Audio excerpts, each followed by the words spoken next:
Ötən gecə Moskvaya Ukrayna pilotsuz uçuş aparatlarının kütləvi hücumu baş verib. Bu barədə Rusiya paytaxtının meri Sergey Sobyanin bildirib. Onun sözlərinə görə Rusiya hava hücumundan müdafiə qüvvələri paytaxta yaxınlaşan 34 Ukrayna puasını vurub.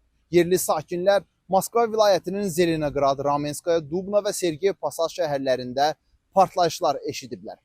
PUA hücumu səbəbindən bütün Moskva hava limanlarında təyyarələrin uçuş və enişinə məhdudiyyətlər tətbiq edilib. Rusiya paytaxtının hava məkanı tam qapadılıb. Domodedovo, Şeremetyevo, Vnukovo və Jhukovski hava limanlarından 200-ə yaxın uçuş ləğv edilib. Moskva hava limanlarından uçuşların əksəriyyəti Sankt-Peterburqun Pulkovo hava limanına yönləndirilib. Moskvanın hava limanları yerli vaxtla saat 8-də fəaliyyətini bərpa edib.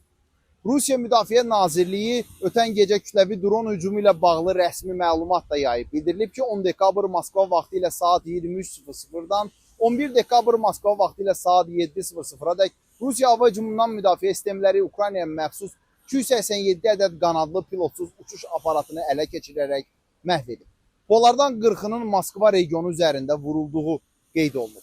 Rusiya Müdafiə Nazirliyinin məlumatında Bryansk, Kaluga, Tula, Novgorod, Yaroslavl, Lipetsk, Smolensk, Kursk, Oryol, Voronej və Ryazan vilayətlərinin də PUA hücumuna məruz qaldığı bildirilib.